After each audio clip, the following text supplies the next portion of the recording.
All right. Hallelujah. All right. So today I'm preaching on worshiping God in spirit and in truth.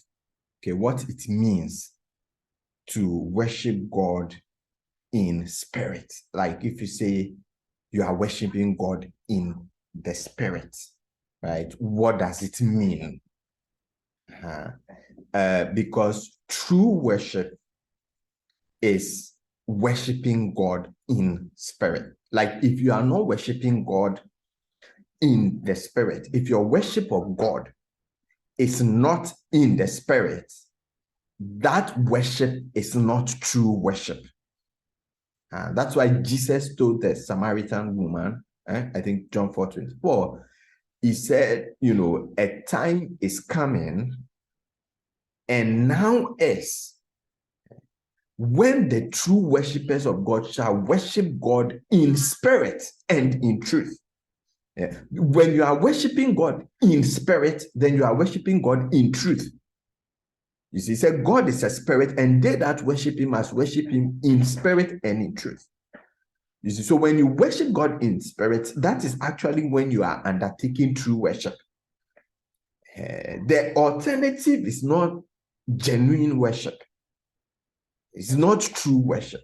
You see, so today I'm going to understand, like, what does it mean that you are worshiping God in the spirit? You see, I remember when we were young Christians, when they say, like, say we are going to worship God, let's be in the spirit. Then it means like you have to like close your eyes or something very mystical. But that's not what the thing is about, right? So today I think I'm going to explain it and be very, very clear. It's very, very clear to you. Worshiping God in the spirit. Jesus said that because you can worship God in the physical. Yeah, you can worship God in the flesh. You can do physical worship. You see. And to help us understand this, let's read Acts chapter 17, verse 22, right? So this was Paul in Athens, right? Okay. And he saw how, they were religious, they had temples and, so many kinds of things. And he wanted to talk to them about Christ, you see. And this is how he began his address to them. So Acts 17, verse 22, Paul then stood up in the meeting of the Areopagus and said, "People of Athens, I see that in every way you are very religious. You are very religious.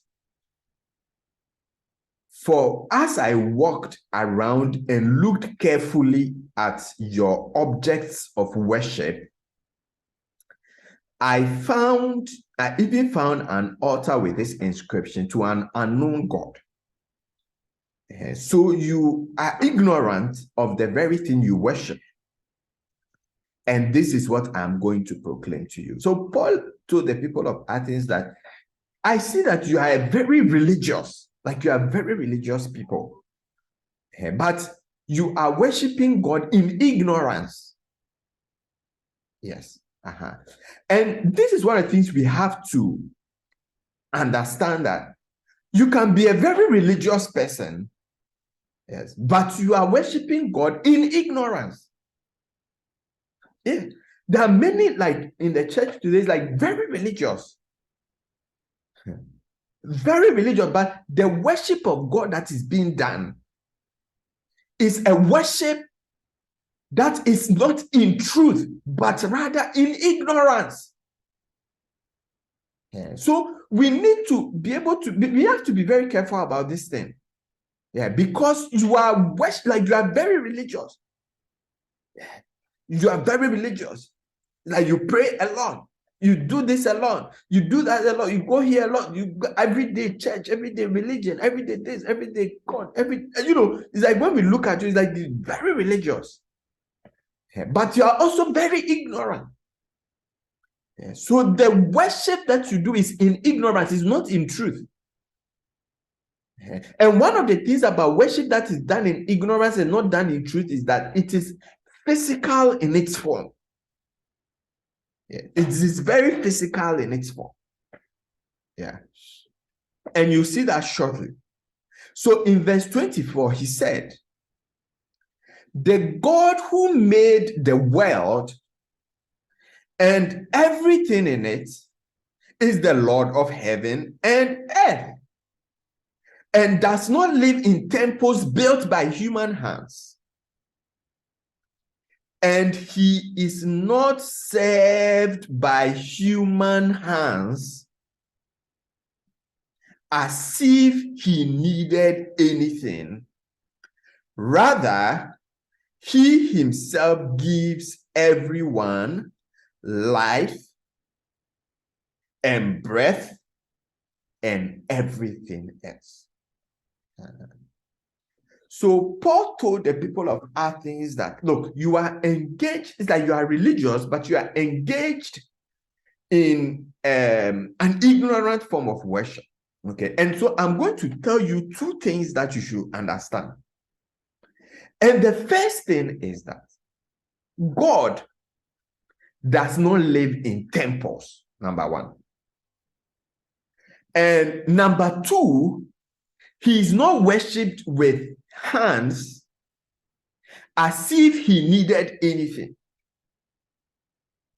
You see, when you look historically at the way that God or the gods have been worshipped, it has had two very key components. One is physical offerings and physical sacrifices to God or the gods. Okay, so if you look at even our traditional religion, you see that anytime you are going before, the gods to seek anything or to have some interaction with the gods, you cannot go before the gods empty-handed. So either you need to have some chicken with you, you need to have some schnapps, you need to have some cola, you need to have some goat, you need to have some sheep. Like, you cannot go to the shrine of these gods or these deities empty-handed. You see, so the first or one of the key components in the way that the gods were worshipped is the offering of physical sacrifices to the gods, to the deities. You see, and interestingly, it is the same way that in the physical, right, or in the letter, the worship of God in the Old Testament was like. Because when they went to God, they brought physical things to God.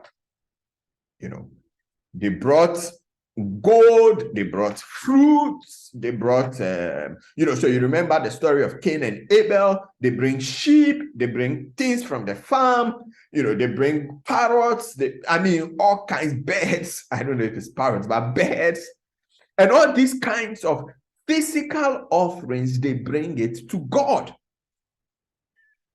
That was one of the key components of the worship that existed, you see. And that's one of the components of what I call physical worship, because you take physical things, money, gold,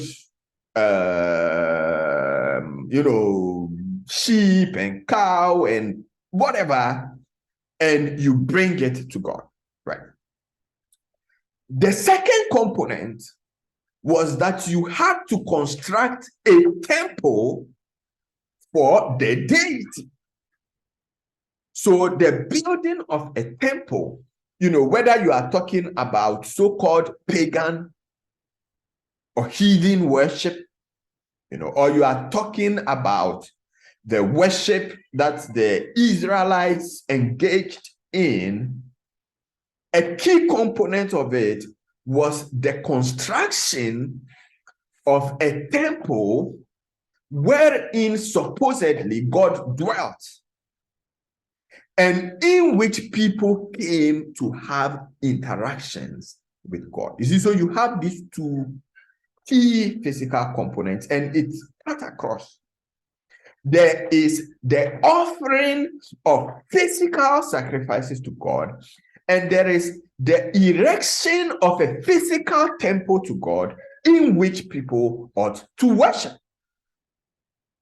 See, it was so for like pagan religion, so-called.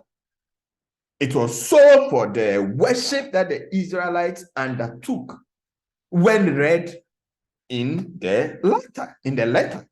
You see, all right. So what Paul says in Acts chapter 17 is therefore very profound. And not only is it very profound, it makes a lot of sense. Okay. So number one, he says, listen, the God who made heaven and he, like the God who created everything. He is the Lord of heaven and earth. He does not dwell in temples made with human hands. So Paul puts down the form of worship of God that emphasizes the erection of temples, and his argument, which is a very sensible argument. And that's why when people say, you know, and the Bible doesn't make sense, and the word of God doesn't make sense, and Christianity doesn't make sense, and all of that, I find it funny.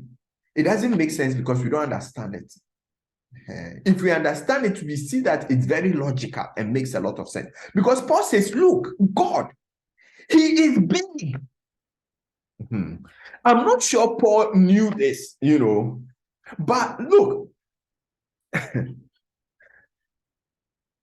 the universe, this universe that we are in, you see, the part that like we've been able to see in science, like science people have been able to see, you see, it says that there are trillions of galaxies, like over like a trillion, you know, like 1 trillion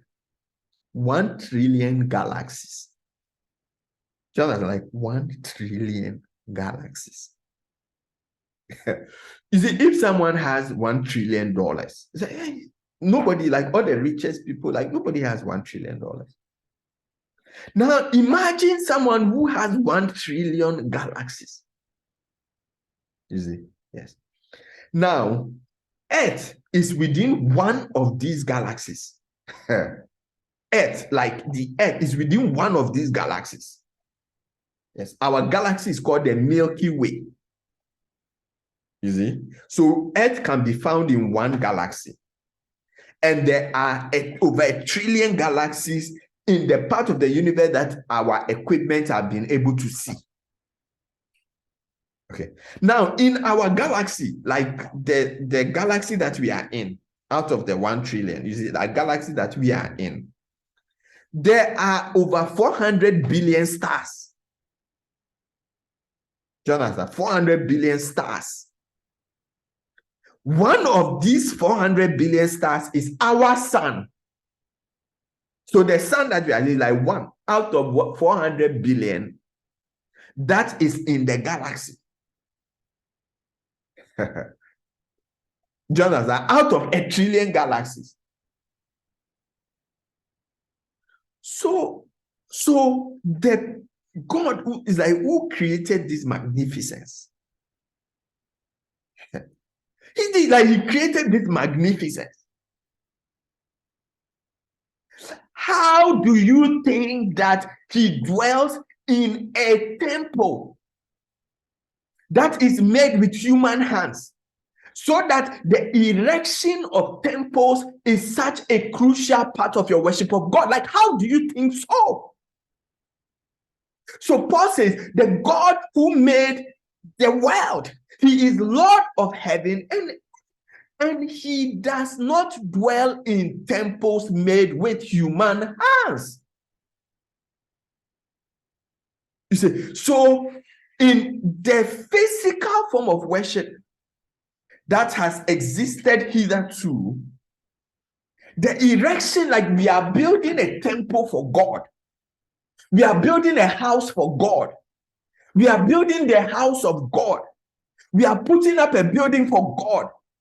It was a crucial part of the worship. And Paul says basically that is nonsense, because the God who made everything, trillion galaxies, he does not dwell in temples made with human hands, and that should be obvious. You see, so that is why when the Samaritan woman was talking to Jesus, and she said, "Oh, our father said that we should worship, in this place. And the Jews say, it is Jerusalem. The temple, like the Jerusalem, where the temple is to be, that ought to be the place of worship." And the woman was asking Jesus that, "I see that you are a prophet. So please tell me, are we to worship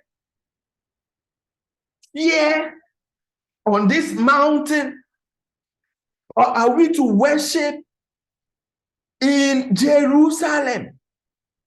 Because her mode of thinking when it came to the worship of God was physical in form.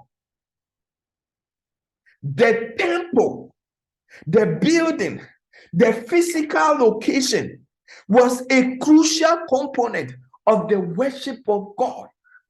So God was seen to be in a place.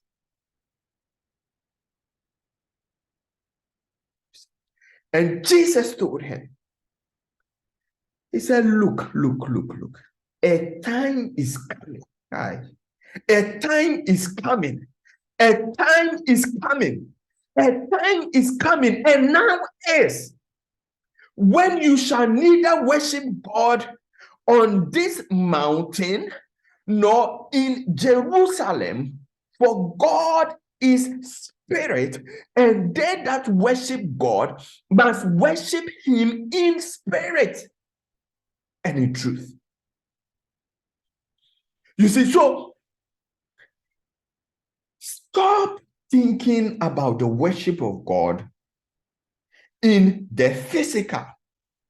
Stop thinking about, is it this location? Is it this mountain? Is it Jerusalem? Is it the temple? Listen, God is spirit. You see, so Paul gives us an argument, Jesus gives us an argument, but their arguments all boil down to the same thing, that the worship of God is not a physical thing, and crucially, the erection of a temple, so called for God, is not a component of true worship. You see, Paul's argument was that, look, God is so great. He's so great. He's Lord of everything. He does not live in temples. Jesus' argument is that God is spirit. A spirit does not need a physical house.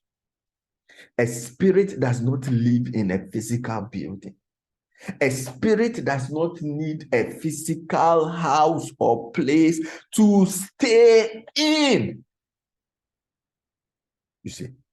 So when we talk about worshiping God in spirit, one of the things, or one of the crucial things that it means, is that we are departing from a form of worship which emphasizes the erections of temples and buildings to God. You see, yes. And you see, and that is why you see that in Christianity today, there is, like Christianity in Ghana, if I should say, and other places, well, there is a lot of ignorance when it comes to the worship of God. So a certain president says, if God, you help me, I want to do something for you, and what I'm going to do is to build a cathedral. I'm going to build a cathedral. Why? Because in our minds, even today, after Christianity has come with an enlightened form of worship, people are still stuck in the physical form of worship. So you have today a president saying, oh God, you've done this, and I want to show my gratitude to you, and what I'm going to do is to build a house for you. Physical worship dominates. And the president may be excused because he's not a theologian, he's not a Bible scholar, he's not a priest. He may not have understanding of these things, and he may be ignorant of it, so he may be excused. But even if you come to our churches, there is an inordinate emphasis on erecting temples for God. So many people in church today, led on by their pastors, they think that by erecting a temple to God, they are doing that. By erecting a temple, they are doing something for God. And people take a measure of how much they are worshiping God, how much they are doing the work of God, by looking at how many temples they are building for God. But Paul said the God who made everything, he is the Lord of heaven and earth. He does not dwell with temple made with human hands. Jesus said God is spirit, and they that worship him must worship him in spirit.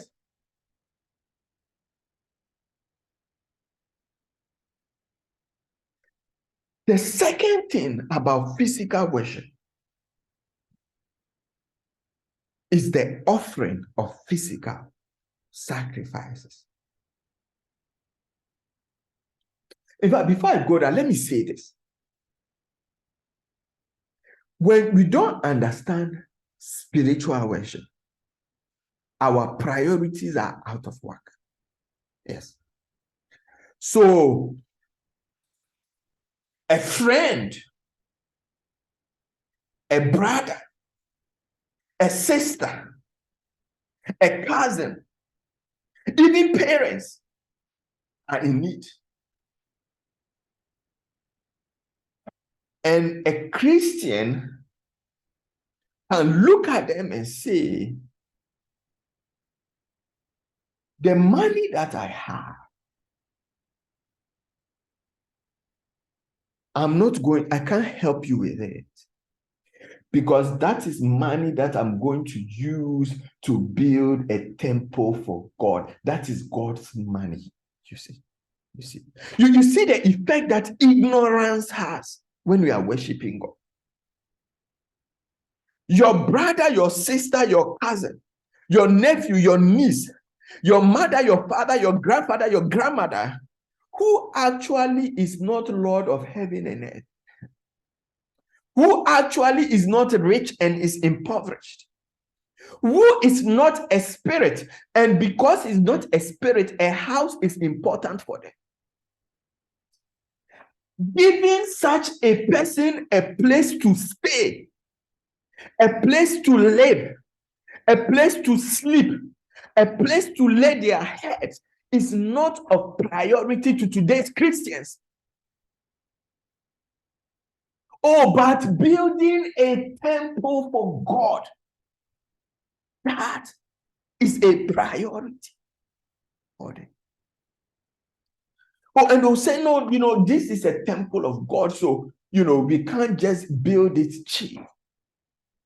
So if they can spend $1 million and create a decent building, if they can spend $100,000, if they can spend $50,000 and create a decent building in which people must worship and people come and gather and all of that, they say, no. This is a temple of God. This is something we are building for God. This is the house of God. So we must build it in glory. So they spent several $1 million. Oh, meanwhile, the people who need a place to live, people who are not spirits and therefore must lay their head somewhere. Oh no, we don't have money to help them. But we have money to erect temples, and we think we are worshiping.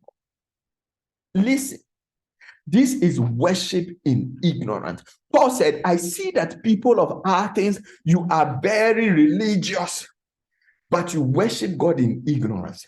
The God who made everything, he is Lord of heaven and earth, and he does not live in temples made with human hands. And he said, neither is he said with human hands as if he needed anything. Oh, neither is he said with human hands as though he needed anything. You see, because the second component of physical worship is the bringing of physical things to God. Oh, so we are bringing sheep to God. We are bringing cattle to God. We are bringing birds to God. We are bringing that to God. And today, we are bringing money to God. Like, people are so bold to say, don't come to the house of God empty-handed. Paul says, God is not worshipped with human hands as if he needed anything. God does not need a goat. God does not need a cow. God does not need a bed. And God does not need gold. God does not need money. God does not have anybody. God is not going to, it's not like they've sacked Jesus Christ school fees. God has to pay the school fees of his son. So it's like now he's looking for money. So he's going to pay school fees. So you have to bring God money. God has no need for money. The man owns 1 trillion galaxies. In our galaxy alone, there are 400 billion suns, and our star, 400 billion stars, and our star, the sun, is 1 out of 400 billion. What makes you think such a great God needs your money? But you see in today's church, and people have the audacity to say, don't come to the house of God empty-handed. You have to bring something to God. Bring what to God? This great God, what are you bringing to him? Worship is not a physical thing. God is not interested in your goat. God is not interested in your sheep. God is not interested in your cow. And God, by all means, is not interested in your money. He says, the cattle upon 1,000 hills, they belong to me. He says that the silver and the gold is mine. And so we are here. Oh, and we have this zeal for God. And we are very religious in our worship. But in our ignorance, we are worshiping God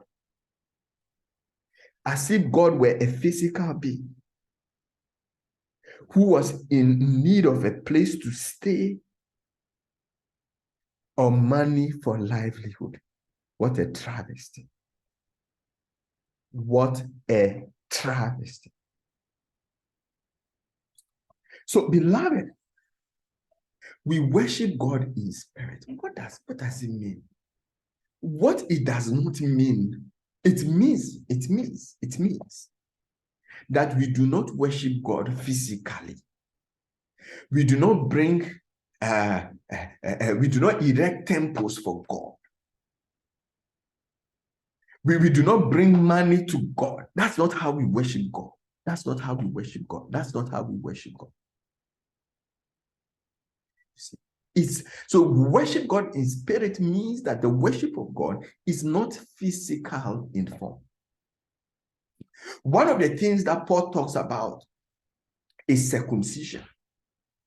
Because the Jews like this, they felt that if you cut, the top of your penis and you circumcise, then that made you a holy person. You see, this is another, it's physical. Physical. God does not care whether your penis, the top of it is cut or the top of it is not cut. God has no interest in that. God has no interest in whether your hair is braided or not. God has no interest in that. Our worship of God, you don't worship God as though God were like a human being. So Paul talks about we are the circumcision. Oh, who worship God in the spirit and have no confidence in the flesh. He says circumcision, like true circumcision, is not that of the flesh. It's not that where you cut the tip of your penis. He said true circumcision is the circumcision of the heart, of the spirit. You see, because what God cares about is the state of your heart. What God cares about is the state of your spirit. That is how you worship God. What God cares about is how you treat your neighbor. How God cares about is how you do good. He said, sacrifices and offerings, I would not, because I don't care about burnt offerings and sacrifices. I would not. Burnt offerings and sacrifices, he said, I would not. God doesn't care about these things. What God cares about is the state of your heart. Whether your heart is clean and how that shows in the way that you relate with your neighbor.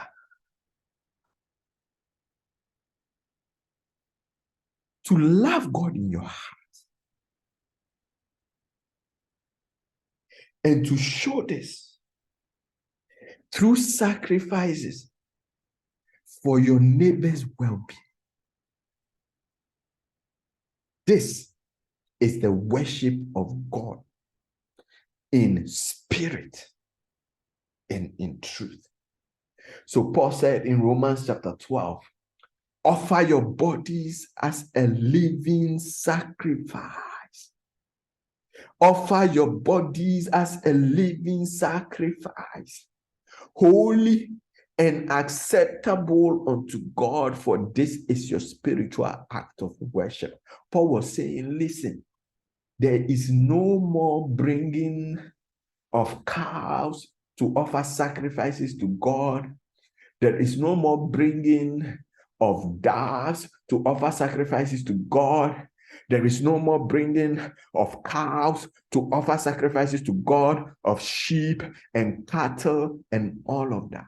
But it says, offer your body as a living sacrifice. In the way you live your life, in the way you lead your life, in the way you treat your neighbor, in the way you treat your co-workers, in the way you relate to your employees, in the way you relate to your employers, in the way you care about those that are oppressed, in the way that you care about those that are exploited. In this, as you use your life and you dedicate your life to the service of people, as you are clean in your heart and pure in your heart, as you do not think evil of people, as you are not wishing evil for people, but you have a clean heart before God, and as that clean heart before God shows itself in a dedication to the service of humanity, you are worshiping God in spirit and in truth. So, dear friends, let me bring this to an end. When people talk about don't come to the presence of God empty-handed And we are serving God because we have erected temples for God. And people, talk about bring your substance to God and all of those kinds of things. They are ignorant of true worship. God is too great. God is spirit. He does not live in temples, nor is he served with human hands as if he needs anything. The only worship of God that we can do is to have a clean, a loving heart, and let that loving heart manifest in how we serve others. That is what it is to worship God in spirit. That is the kind of worshipers that God is after. Thank you for listening. You are blessed. You are blessed. In Jesus' name, amen.